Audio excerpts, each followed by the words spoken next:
Look back on the Leafs loss last night, and that's 3 in a row for them, 1 point out of a possible 6. Certainly not the end of the world, but Matthews not playing last night, and I guess you could feel his absence, whenever he's not in the lineup. Sure. You can sense that it's got a different vibe because Matthews isn't there.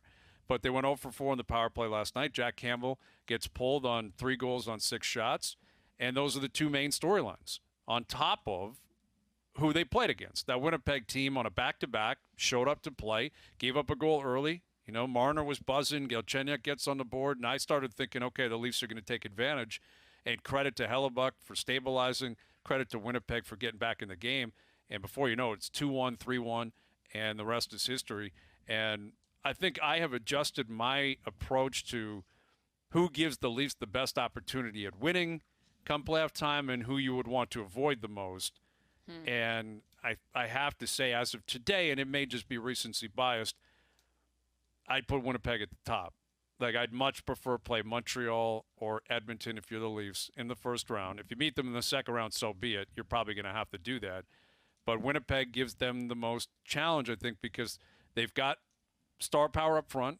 They've got a lot of depth up front, and they've got the better goalie. Doesn't matter. If it's Freddie Anderson, Jack Campbell, David Riddick, they are losing that battle in terms of just one-on-one. The matchup. The matchup can't be caught. You're not going to catch it between now and the playoffs because of Hellebuck's status and who he is.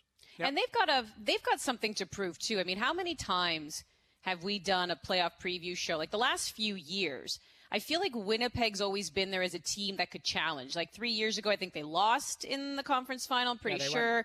Conference final 3 years ago. They ago. Lost in the conference final. Then they got booted in the first round. Then just like, the Leafs this year lost in the qualifying round. So you just know that this is a team as well that's kind of been through some stuff where the expectations are there. They haven't met them.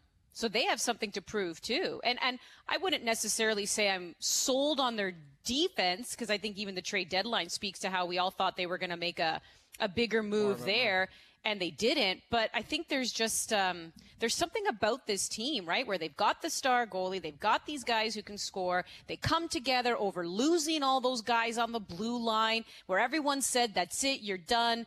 You're completely decimated. So I don't know. You just can never underestimate a team either that has that chip on its shoulder.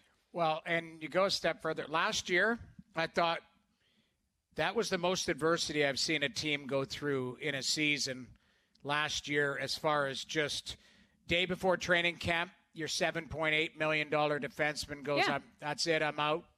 You had already let Myers walk and traded Trouba for Pionk. Now, Pionk's a good player, and I personally would take Pionk over Trouba right now. And they got a first, didn't they? And they got a first. Pionk and a first. Yeah, so just because I think Pionk is more better suited in today's game. He's a puck mover. He's got some bite. He's not a big body, but he's got some bite to him. But, they got messed over with that situation last year. You start the playoffs against the Calgary Flames. Shifley, your number one centerman, goes out, first game, second game? Yeah, I don't even first game, I believe, first period of first game, I think. The Kachuk accidentally on purpose, whatever you want to say. Whatever, the collision, we'll call it. Yeah. But that's a major blow. I felt like last season they had nothing but adversity.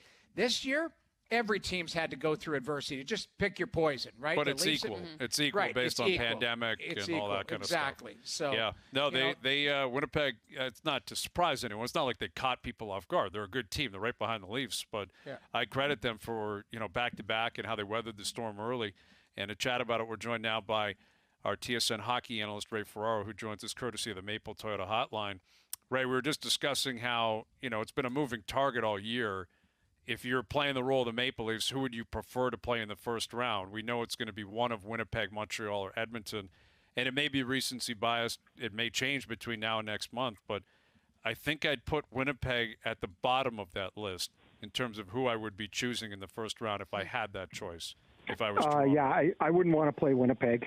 If I'm choosing, it's not like I'm jumping up and down if I get the other guys. But when I look at the Jets, their forward group is obviously very good. Missing Blake Wheeler last night, still you got a good glimpse of what Ehlers and Connor do. Those are top end players. Shifley is a top end center. Stastny, they move around. I don't think Dubois played that great yet, but we saw last year what he can do. The thing that's really, that sets him apart, I think, Hellebuck he's awesome. He's just a tremendous goalie. But I didn't think they were going to get this type of play from their D. And Neil Pionk is starting to get a lot of recognition for how good he is. The guy that's had an unreal year for him, and I don't think you'd notice him in a crowd of 100 guys, is Derek Forbort. Yeah. Man, he's just in the way all the time. They play against all the big matchups, and they got a great coach. I think Maurice is a terrific coach. That's a really good team.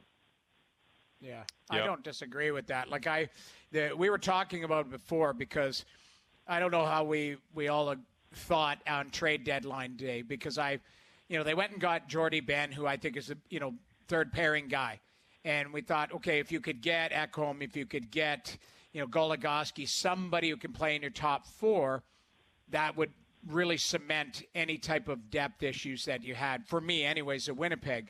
But then I watched them slide Ville Heinola, I believe. Is that how you say his name? Heinola.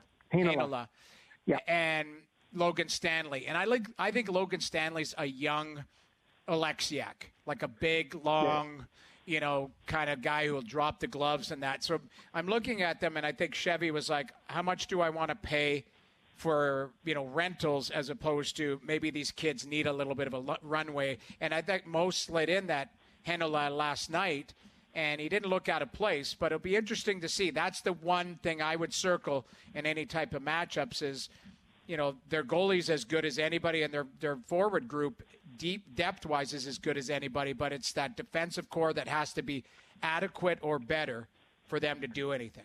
If they get an injury back there, I think that like a significant guy, Right. I don't know that they have the depth to kind of get past that. That's why, for me, I thought it was really important to try and add somebody. Yeah, it'd be great to get a top four guy, but just somebody that you knew could step in and play those minutes. They've got a couple kids, like Heinola is their top prospect.